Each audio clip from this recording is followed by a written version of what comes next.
但係因為由於即係始終都係時間有限，咁所以可能我都唔可以逐節咁同大家解嘅。咁所以我都盡量啦。咁不過解唔到嘅話，咁如果又覺得有啲嘢係 border 你嘅，咁你都之後揾翻我就 OK 㗎啦。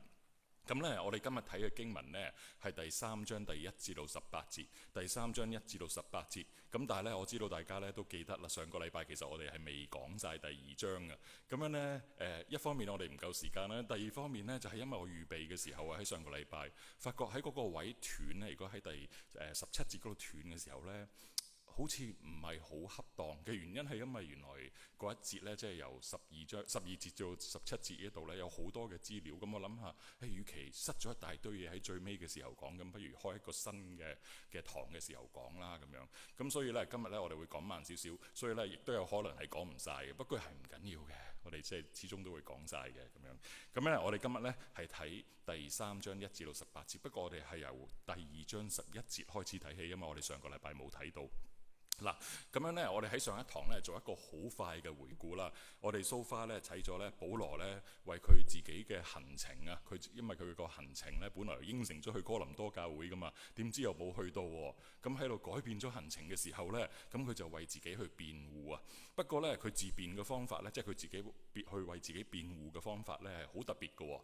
佢唔係喺度解釋話俾人聽，嗱，因為我咁樣啊，因為邊個搭唔到車啊咁樣。佢唔係去為自己辯護喎，佢竟然一開始嘅時候咧係提到神嘅公義啊！佢話咧佢呢個神咧唔係嗰啲忽是忽非嗰啲啊，即係講緊神嘅信實、神嘅信實開始啊！佢嘅意思即係話咧，佢自己改變行程咧，其實唔係因為佢自己有啲咩嘅原因，有啲咩私利啊咁嘅原因，而係因為咧係聖靈嘅帶領同埋引導之下，所以咧佢就決定咗咧要改變行程。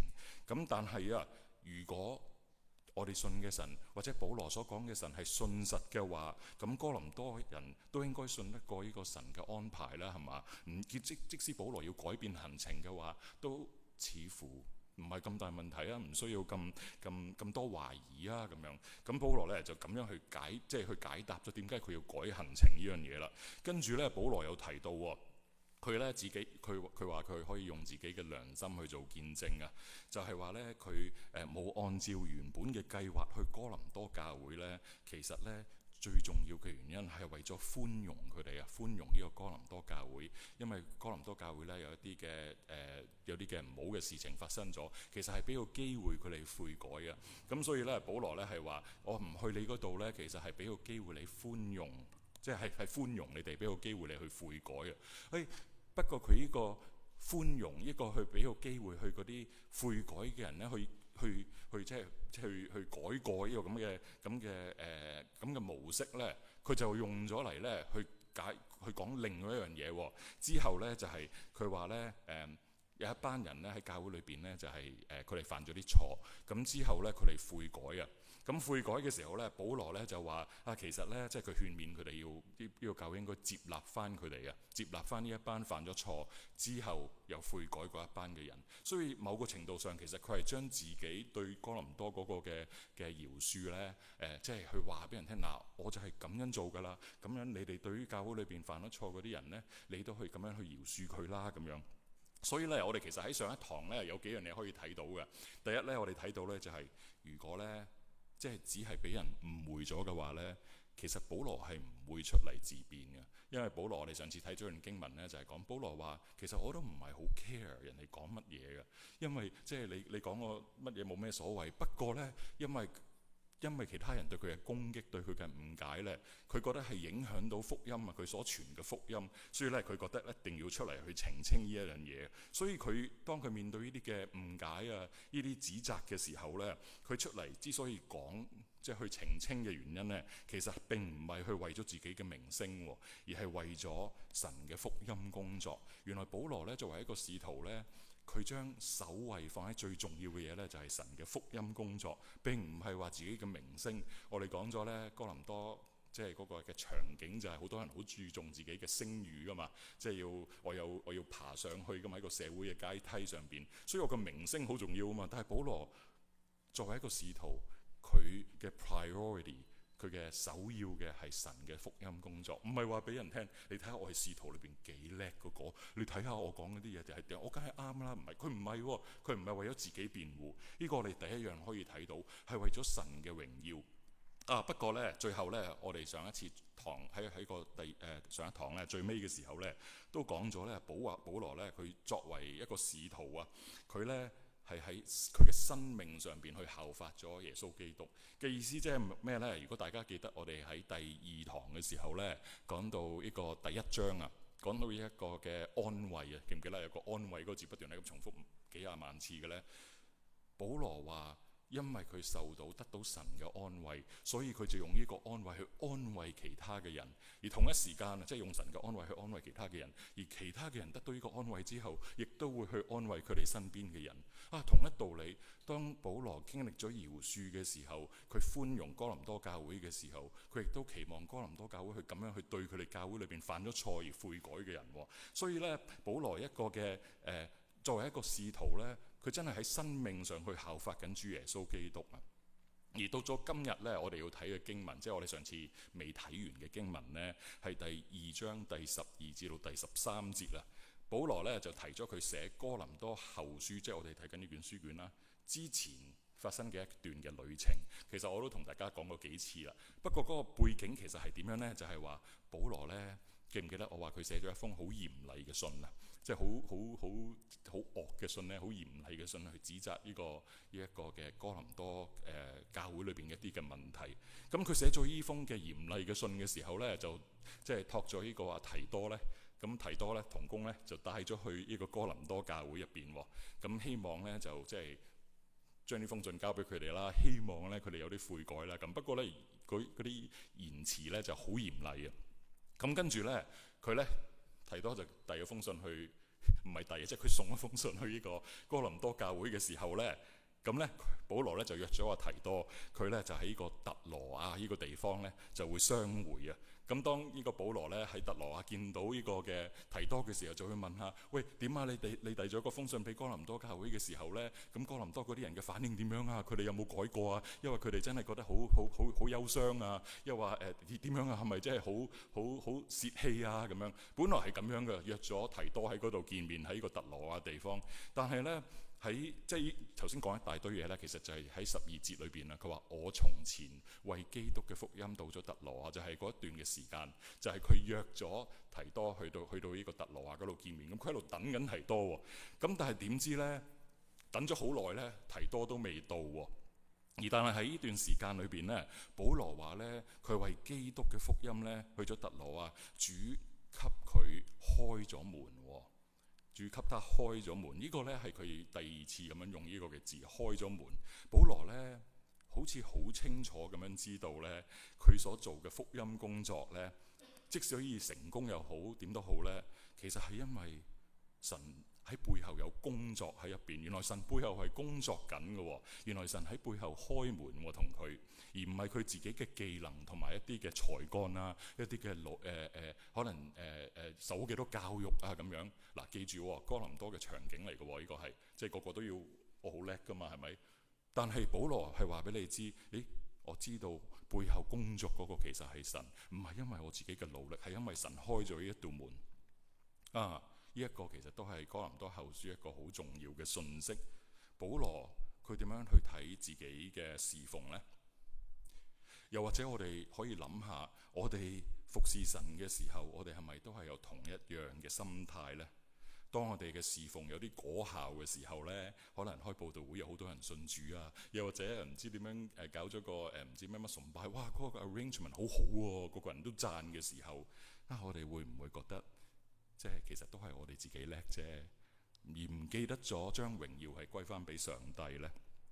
嗱，跟住咧喺第13節啦，保羅話咧喺嗰陣時咧，佢喺度等緊提多，等極都唔到，咁佢就好驚啦，佢見唔到提多翻嚟啊，咁佢心裏就好唔平安，咁咧就辭別咗嗰度嗰啲人咧，即係辭別咗呢個特羅亞人啦，就去咗馬其頓嗰度。咁咧因為咧頭先講咗啦，提多係帶住嗰一封好嚴厲嘅信咧去到哥林多教會噶嘛，咁但係點知咧佢遲都未翻喎，咁保羅咧就好驚佢人身安全啊，即係會唔會哥林多教會即係容咗保羅去嘅，因為容咗提多去嘅，即係唔知喎。咁佢好，所以心裏邊咧就好驚啊！究竟發生咩事咧？即係點解佢咁耐都未到咧？咁但係同一時間咧，記住保羅咧係其實寫完封信之後咧，希望提多咧話翻個反應俾佢聽嘅。咁所以咧當時咧保羅喺度等嘅時候咧，都好緊張呢個哥林多教會啊，就係諗緊可能話哇呢封信唔知道即係哥林多人嘅教會睇完之後有咩反應呢？即係會唔會我太嚴厲呢？咁可能好多好多咁嘅問題。呢度呢，其實心裏不安呢，中文譯得係比較淺，即係點啊？個程度冇咁嚴重啊。其實講緊嘅係保羅係好緊張，好緊張，心裏邊好焦急嗰種嘅情況，好唔穩妥嘅狀況啊。為咗呢個嘅教會同埋為咗呢個提多，佢真係好緊張啊。咁所以咧，佢咧就去咗馬其頓呢個地方，咁希望咧喺馬其頓嗰度咧等啊提多啊，咁所以咧就可以唔使等，即係提多翻到嚟，將你再去馬其頓咁樣嘛。所以希望早啲可以見到呢一個提多，亦都可以早啲知道哥林多教會裏邊發生咗啲乜嘢事啊。不過咧嚟到呢度咧，如果大家諗翻起我哋睇咗哥林多後書嘅第1章、第2章，到呢一度，似乎保羅講咗好多嘅問題喎，唔知大家有冇留意呢？保羅一路講緊嘅就係佢遇到一啲嘅障礙啦，有啲嘅困難啦。第1章裏邊講到佢有好多嘅受苦啦，跟住呢，佢有好多人攻擊佢懷疑佢嘅身份啦，佢又要為自己去辯護啦，咁又要改行程啊，各種各樣嘅嘢當中呢，仲有人質疑佢嘅權威，有人攻擊佢。不過喺13節之後第14節嘅語氣突然間變咗，唔知大家有冇留意到？保羅咧突然咧講咗一句讚美嘅説話，佢話感謝神。本來呢一度之前咧13節咧以上咧全部都係講緊一大堆佢嘅困難，但係第13節嘅時候突然間讚美神。唔知大家有咩反應咧？睇完之後唔單止係咁樣。如果咧大家咧嘗試下睇緊呢個第2章第13節，即係紅色箭嘴啱啱之上嗰一段咧，咁跟住睇呢段就係講到咧佢嗰陣時候咧見唔到等唔到呢個提多啊，咁佢心裏邊就好唔安寧啦，咁咧就辭別咗特羅亞嘅人咧就去咗馬其頓啦。但係跟住大家就完全唔好睇落去，一跳到去第7章第6節嘅時候，第7章第6節裏邊咁樣講，佢話：我們從前到了馬其頓的時候，身體沒有絲毫安寧啊，反而到處遭患難，外有紛爭，內有懼怕。但那安慰灰心之人的神，藉着提多來安慰了我們。哇！大家唔知有咩感覺呢？如果我哋真係趕時間唔想睇咁多嘅話呢，喂，你睇完第2章第13節，一跳咗去第7章第6節嘅時候，喂，又似乎真係銜接得天衣無縫喎。因為講緊嘅係你去到一個馬其頓啊嘛，佢哋喺第2章第13節，去完馬其頓之後，咁發生咩事啊？我哋睇到喺第7章第6節嘅時候，第5節嘅時候，佢講到佢話，佢哋去到馬其頓嘅時候呢，佢嘅心裏邊呢，其實呢好唔安寧啊。咁其實我哋知道呢，喺嗰度呢發生咗啲事啊，所以佢話呢係到處遭到患難，外有紛爭，內有懼怕。大家可以喺《使徒行傳》度揾到。咁但係呢，我哋起碼可以知道呢，如果咁樣駁埋一齊，又好似好吻合喎。至少我哋知道呢，因為佢提到喺第7章嗰度講到啊嘛，佢話呢，有呢個安慰灰心之人的神，藉着提多來安慰了我們，即係話提多冇事啦。因為去到馬其頓嘅時候，佢見到提多啊嘛，即係提多冇事啦，交代咗經文，交代咗冇事啦。不過同一時間呢，即係中間嗰堆嘢我嚟做咩嘅呢？即係第2章第14節至到7章第4節嗰一堆嘢我嚟做乜嘢嘅呢？係咪真係可以 skip 咗唔睇呢？嗱，我哋唔好講呢個問題住，我哋記住呢個問題，不過唔好答住。呢度所講緊呢，話呢度講緊第7章裏邊講到呢，佢話有外有紛爭啊，有一啲嘅患難呢。唔知大家記唔記得喺我哋睇第2堂睇第1章嘅時候啊，保羅講緊佢經歷過一啲嘅患難啊。保羅話呢，佢喺患難中得安慰啊！唔知大家記唔記得一段呢？呢度所講嗰啲嘢呢，嗰一大堆嘅患難嗰啲嘢呢，可能其實就係保羅喺第1章裏邊所講嗰個患難，就係遭遇咗我哋唔知係乜嘢。但係如果睇《使徒行傳》呢，可能當時係有一個嘅 riot 啊，有一個嘅騷動啊，即係有好多人去攻擊保羅，可能係講緊嗰件事。咁但係呢，呢一度保羅嘅答案，佢話佢遭遇到患難，外有紛爭，內有懼怕，但那安慰灰心之人的神，藉着提多來安慰了我們。當我哋去到第7章嗰個時候，我哋會詳細講一段嘅經文。不過喺呢度呢，我都想俾大家睇到一樣嘢。喺保羅嘅事工裏邊呢，佢經歷咗各樣嘅挑戰同埋患難，但係究竟乜嘢可以承托住佢？咩可以支撐住佢嘅侍奉呢？縱然佢係去到每一個地方都係俾人攻擊、俾人打、俾人唔知做各樣嘢去搞佢。原來支撐住保羅嘅侍奉係嗰個那安慰灰心之人的神。弟兄姊妹，唔知道呢，喺你侍奉嘅時候呢，當你感覺到氣餒嘅時候，或者你覺得失望無力嘅時候，你嘥咗好多時間搞呢一個嘅聚會，點知冇人嚟嘅時候，甚至有人攻擊你嘅時候，唔知又係乜嘢去承托住你呢？你會唔會選擇放棄呢？又話你會好似保羅咁去尋求嗰一個那安慰灰心之人的神呢？跟住呢，我哋呢呢度輕輕咁帶一帶啦。頭先講到中間嗰一段嘢，究竟我嚟做乜嘢呢？係咪真係可以 skip 咗唔睇呢？咁其實呢度呢，有啲學者喺度估計會唔會其實中間嗰一段嘢呢，即係插段嚟嘅，所以其實可能唔係喺正典入邊啊，或者唔知點樣係，總之炒埋一碟嘅時候炒咗落去，咁會唔會係咁樣呢？咁但係呢，其實呢，我哋中文呢係有一個嘅連接詞呢，喺14節開頭呢係有個箭嘴嗰度啊，係冇譯到，其實就係但係咁嘅意思。即係其實呢13節，即係我想講嘅話係第13節跟住讀去第14節呢，如果有個連接詞呢，其實呢係幾流暢嘅。所以呢，我哋覺得呢，呢個理據即係話中間嗰個插段係多餘嗰個嘅理據呢，其實係幾咁即係弱嘅。所以呢，其實我哋係可以咁樣睇嘅，即係可以繼續我哋即係喺我哋正典裏邊一路睇落去，唔係中間嗰段唔係多餘嘅嘢。而實際上呢，中間嗰一段啊，即係由第2章第14節至到第7章4節呢一段啊，即係我哋將會睇嗰一段啊。保羅呢係講到佢一啲嘅侍奉嘅一啲嘅性質。同埋呢，喺佢非常之苦痛嘅時候，係點樣得到力量？所以係一段好重要嘅經文嚟嘅。咁好啦，嗱，我哋開始呢睇咗第12、第13節啦。我哋即係講得提多嗰一段啦。跟住呢，我哋開始睇第14節嗰段讚美嘅説話。第14節呢，讀俾大家聽，佢話感謝神，他常率領我們在基督裏得勝。讀慢少少先，佢話他常率領我們在基督裏得勝。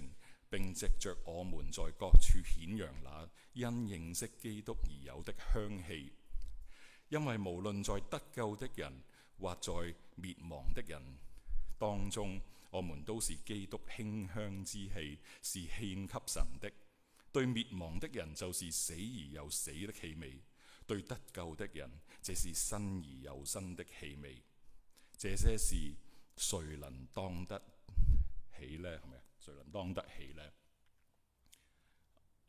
要了解一段嘅經文呢，其實我覺得好困難，聽落好似明，但係好似唔明。但係因為點解呢？原來我哋要有少少理解當時羅馬即係文化之下嗰個嘅背景發生係咩事。原來呢，喺當時啊，當羅馬呢，佢哋南征北伐，去到好多唔同嘅地方裏邊去攻佔人哋國家噶嘛。當佢哋呢打贏咗仗之後呢，翻到嚟嘅時候啊，嗰個將軍呢，即係帶隊嘅將軍呢，就會用一個海船嘅姿態呢，咁樣去入翻去呢個羅馬城入邊啊。跟住呢，係一個列隊咁樣喺度巡遊，咁樣喺度行住。而當中啊，佢呢就會將嗰啲嘅戰敗嗰啲人啊，嗰啲嘅戰俘啊，嗰啲呢就會其實會做一場戲啊，做一場大龍鳳，好似即係喺度殺戮嗰啲咁嘅樣咁樣咧，即係講到即係做一場戲，話俾你知，我幾威啊咁樣。而個壓軸嘅地方咧，就係將嗰啲捉翻嚟嗰啲戰犯咧，就處以即係可能係處死啊，又或者係囚禁啊咁樣。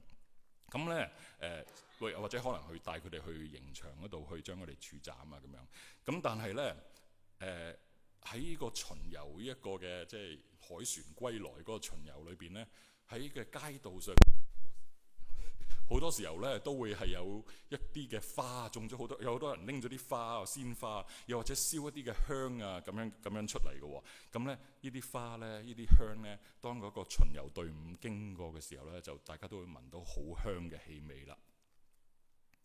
不過唔知道呢啲氣味係咪真係咁香呢？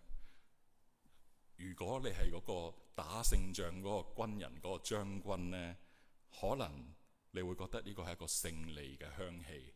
但係如果你係喺個隊後邊嗰啲呢，俾人綁住嗰啲戰俘呢，可能呢個係一個死亡嘅香氣。當你聞到呢啲味嘅時候，即係話，即係你嘅死期都近啦。因為可能做完呢場巡遊之後，你就會被除斬，可能你就會被囚禁。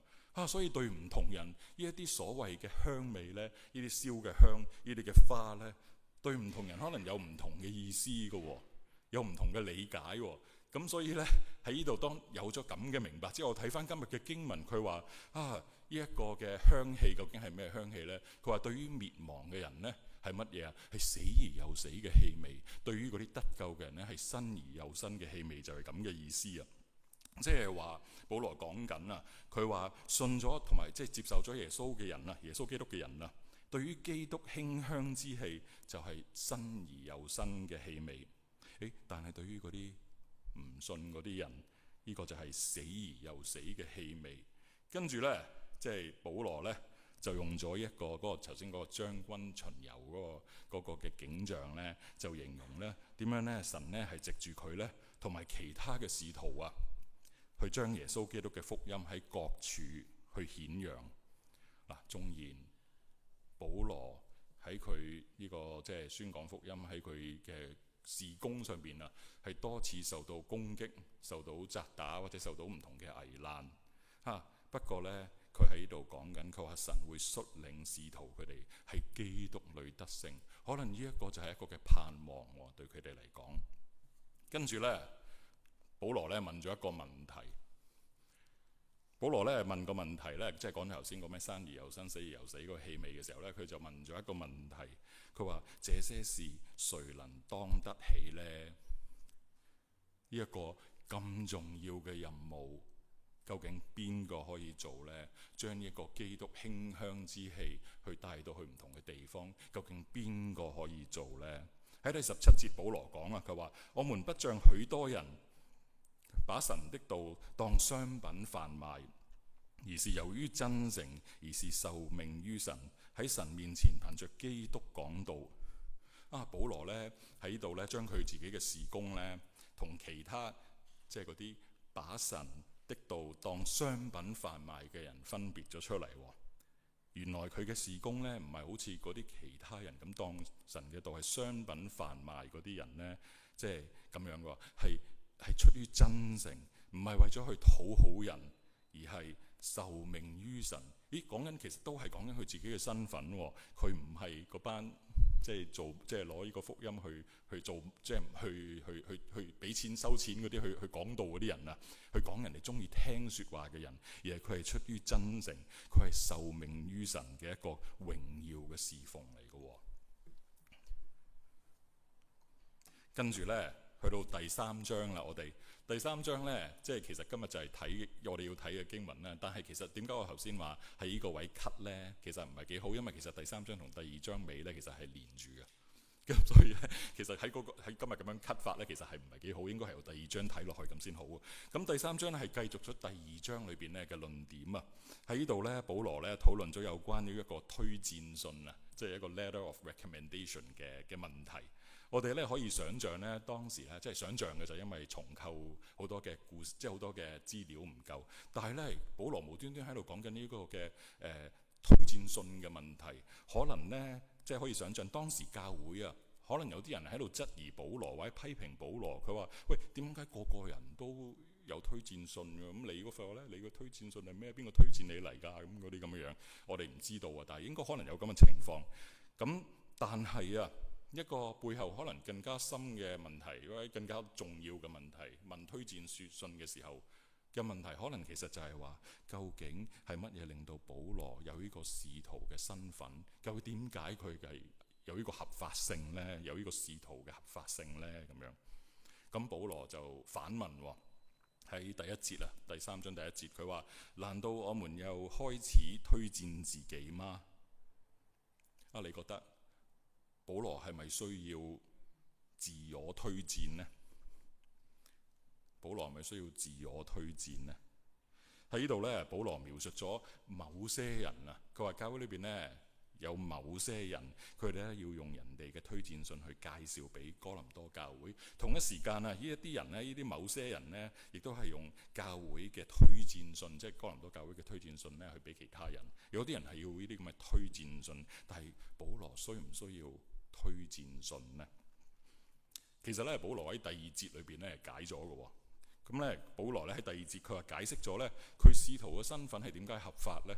係因為佢話你們就是我們的推薦信。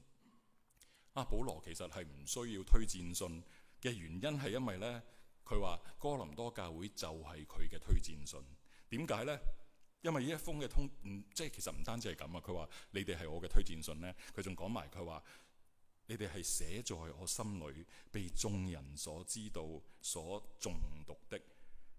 保羅咧，大家記得啊，佢係建立咗呢個哥林多教會嘅使徒。即係其實佢哋認為我都唔需要推薦信嚟證明我嘅合法性啦，係咪？個教會係我建立嘅。咁唔單止佢成功咁樣喺哥林多教會，即係哥林多呢個地方建立咗教會之後，呢一個事實啦，其實都可以俾人睇到，其實佢呢個使徒身份係一個嘅證明啦。所以咧，佢真係覺得佢自己係唔需要推薦信。而神咧亦都透過哥林多教會啊，佢喺佢哋哥林多嘅信徒裏邊咧，動咗工啊，做咗好多嘅工作，改變咗好多信徒嘅生命。呢一啲嘅生命嘅轉化，當人哋睇到嘅時候啊，就構成咗一封所謂嘅寫在我們心裏，被眾人所知道、所誦讀嘅推薦信。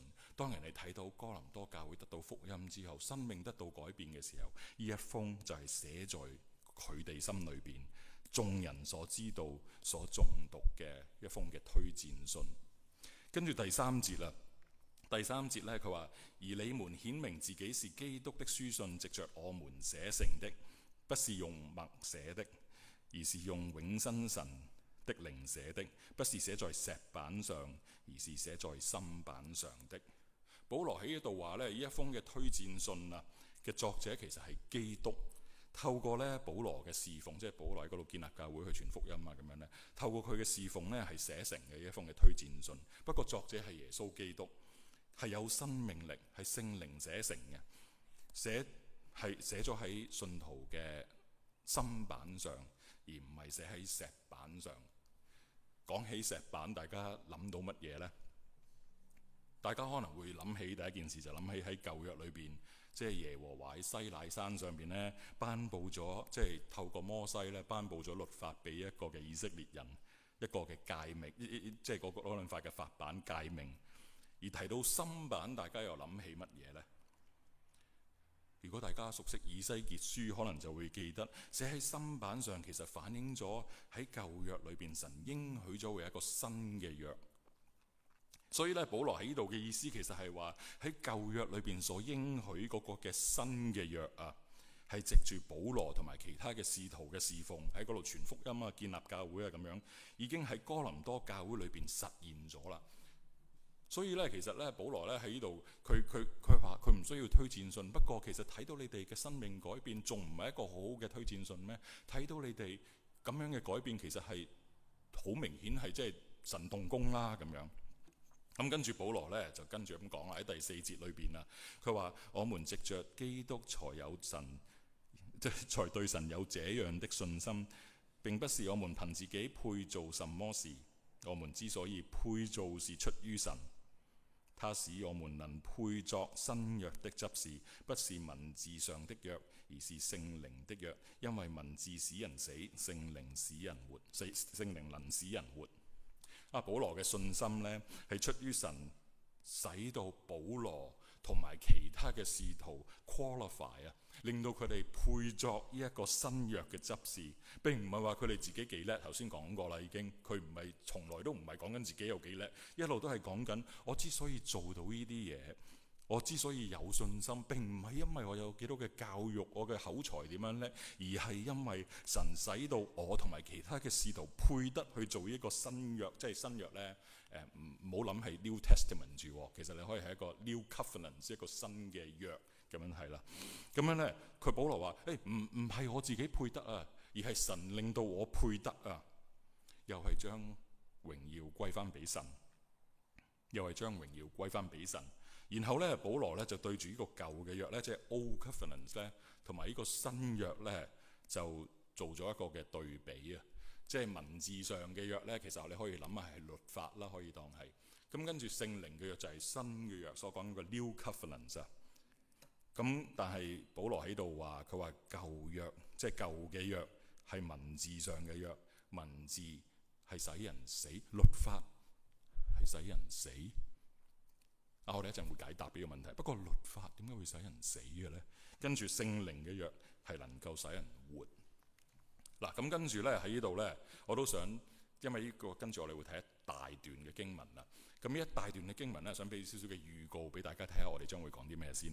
咁呢，喺跟住落嚟第7至到第18節呢，保羅呢就會透過去睇呢個出埃及嘅一段嘅經文，第34章嘅經文呢，就會去比較呢個新嘅約同埋舊嘅約裏邊嘅侍奉係有乜嘢唔同，而同一時間去顯示出新嘅約嘅超越性啊！即係新嘅約係 override 咗，係好過呢一個舊嘅約。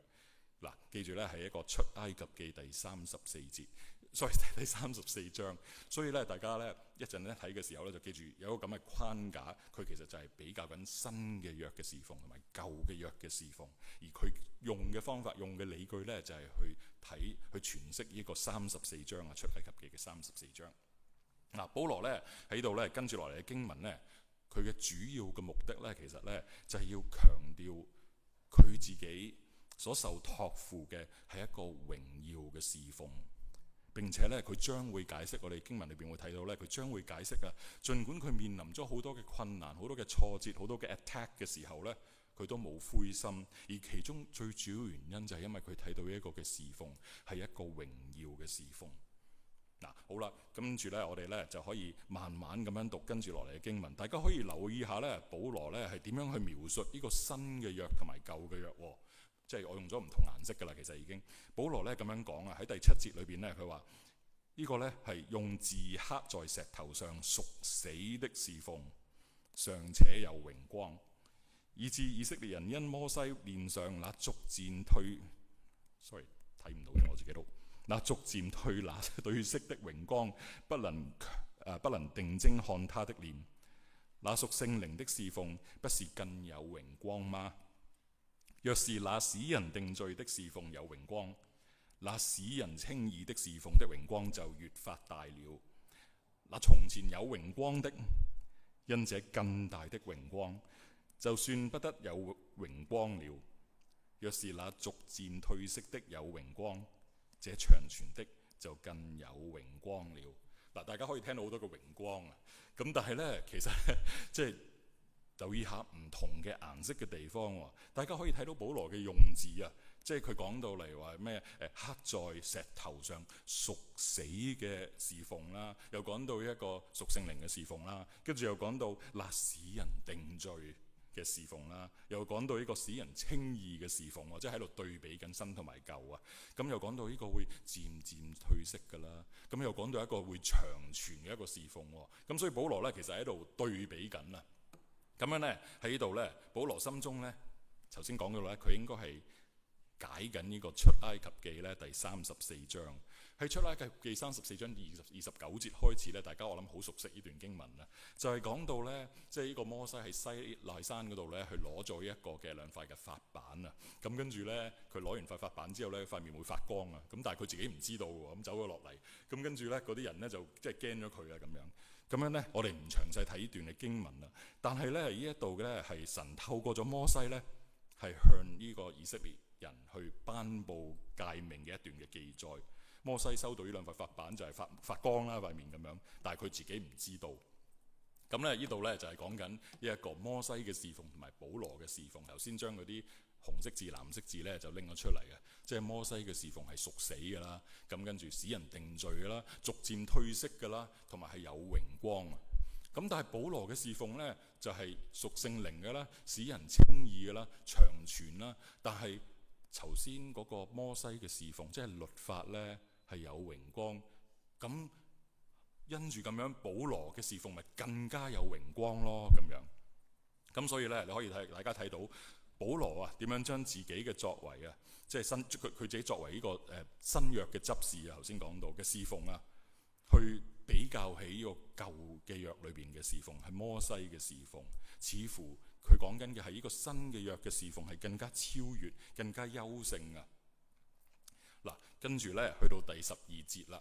第12節咧，保羅話：佢話既然我們有這樣的盼望，就大有膽量。保羅咧呢度講緊咧，佢話佢嘅盼望係因為咧佢睇到頭先講到呢個嘅新嘅約係長存啊嘛。咁佢因為睇到呢個嘅永久性，呢個新嘅約嘅永久性啊，所以保羅唔擔心一個新嘅約係會被取代，因此咧佢可以喺佢嘅侍奉裏邊大有膽量。呢個就係點解佢跟住落嚟咧喺第13節裏邊講自己嘅侍奉同摩西嘅侍奉進行比較嘅時候，佢咁樣講啊。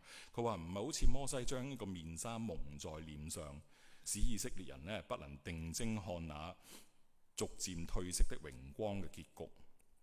嗱，跟住咧喺第14節啊，第14節咧佢話：但他們的心地剛硬，直到今日誦讀舊約的時候，這同樣的面紗還沒有揭去，因為這面紗在基督裏才被廢去。跟住15節，然而直到今日，每逢誦讀摩西書的時候，面紗還在他們心上。呢兩節嘅經文講嘅目的咧，保羅講嘅目的咧，似乎咧就係講緊去糾正緊一啲嘅錯誤啊，即係話咧點樣講咧？即係以色列人咧唔能夠從摩西嘅臉上睇到榮光啊！頭先講緊，因為有面紗嘛嘅原因，其實唔係因為摩西，而係因為摩西即係唔係因為摩西，係因為以色列人佢哋自己本身嘅罪，而係因為佢哋自己心硬，所以係因為佢哋自己犯罪，所以佢睇唔到呢一個嘅榮光。而當保羅咧諗起喺摩西時代，以色列人嘅心剛硬，佢就聯想到佢自己嗰個時代咧，即係佢保羅自己身處嘅時代咧，喺嗰啲猶太人嘅心都仍然係剛硬，所以咧就好似當時就好似一個面紗咁樣啊，即係摩西時代嗰個面紗咧咁樣遮蓋咗，令到佢哋睇唔到呢個榮光。當摩西時代嘅人嘅猶太人閲讀佢個舊約嘅時候啊，個面紗還在心上，就係咁嘅意思。佢哋咧冇睇到舊嗰個約已經結束，新嘅約已經開始。跟住咧我呢度插咗一張投影片咧，係話俾大家知咧，呢一段嘅經文其實係嚟自出埃及記34章第33至到35節，講到呢個面紗嘅問題，就係話咧摩西每一次去見嗰啲嘅會眾嘅時候，都要帶翻個面紗，咁因為嗰啲百姓睇到，即係可以遮到嗰啲嘅榮光啊咁樣。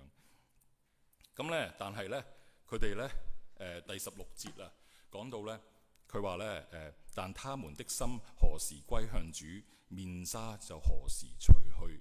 保羅嘅意思即係話，當人成為咗基督徒之後啊，呢個面紗係可以會被除去嘅喎。呢個面紗以前係阻止住或者阻礙住佢哋去理解舊約嗰個嘅真正意義。原來舊嘅約嘅真正意義係見證耶穌基督同埋佢嘅來臨將會帶嚟嘅一個舊約嘅結束啊！但係好多人睇唔到。但係保羅話，即係如果人成為咗基督徒之後呢，呢個面紗係可以被除去嘅。而17節呢，佢話主就是那靈，主的靈在哪裏，那裏就有自由。